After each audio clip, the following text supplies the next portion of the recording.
In previous videos, we've looked at how to set up InDesign for self-publishing our book.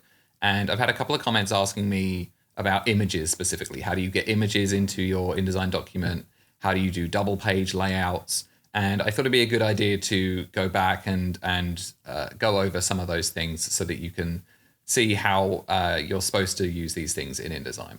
So switching over to InDesign, I'm going to use my layout for 0 Point Symphony to illustrate how you do this.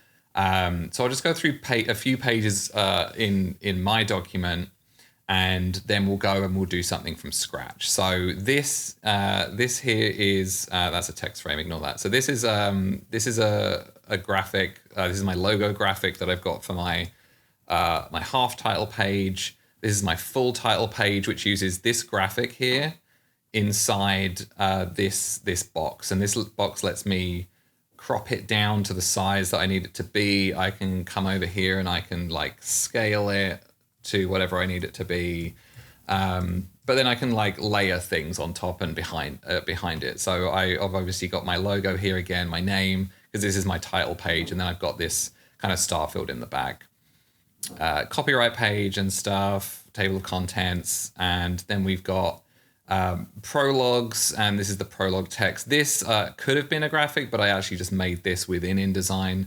because you want all of your as much text as possible to be in InDesign, because when you render the book out, it's going to be more crisp than if you use text within graphics, because they'll rasterize. But then when we come to our chapter headings, you'll see I've got like my chapter styles set up, but I've also got these little like chapter graphics here that I put in place, and these are all the same size throughout the book, and then I just swap out which character it's going to be, because the chapter headers reflect whose point of view the chapter is in. So this is a Xanis chapter. If it was an Ava chapter, this would be an Ava image. This was a placeholder graphic that I used to have just kind of behind here before I got these illustrated by Darcy. But then, like I said, you come down here and you've got the same box, but this time it's an Ava graphic. And just so you know, the shortcut is like your work layout here, where you can see all of the lines and the boxes. If you press W, it's going to switch to like a clean layout, and you can see how it's going to look without any of those guides. So that's W. And it's really just, you place these boxes and then you put graphics in, and then you can manipulate them as such. So I'm going to go over now how to do that. Okay, so here, starting in a new document, I've just copied over what the cover page might be. Cover pages in KDP you'll do separate. But to get these in, basically you grab this over here, this rectangle frame. This is different than T, which is the type tool. So a type tool you're going to put in, this is going to be where your text goes. A rectangle frame is a placeholder frame where you can put multiple things in it, typically graphics. So you drag that out to the size that you want it to be, and then you go File Place or Command D on a Mac. And that is going to bring up you can navigate to wherever you need to navigate to, where your images are, and then you select the image that you want to place in that box, and then you click open and it pastes it in the box. Now it's going to paste it at full size. It's not going to fit to the box, but you can change that within InDesign. So you can right click this and go to fitting, and then you have all these options here. So you can fit the content proportionally, which means it's going to fit, this is a square image, it's going to fit it proportionally within that rectangle. And then you're going to have obviously the top and the bottom open, because this is a square image. You can also fit content to frame, which is going to stretch it, which is not always ideal. If you click on this circle area here, you'll see these brown lines. This is the actual size of the image, but the blue highlighted frame is the box that you are fitting within.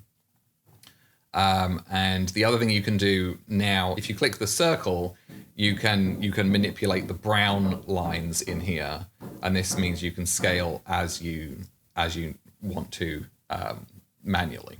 If you want to do a double spread, an image that goes over 2 pages, you're just going to get your box, you're going to drag it across both pages, and then you're going to do the same thing. You're going to place it, you're going to fit it proportionally, fit content to frame, and then you'll click on there. Oh, and look at that, it fits perfectly. It's an exact size of the dull page, probably because this came from a book. But if you needed to like zoom in on an area, you could manipulate it as such.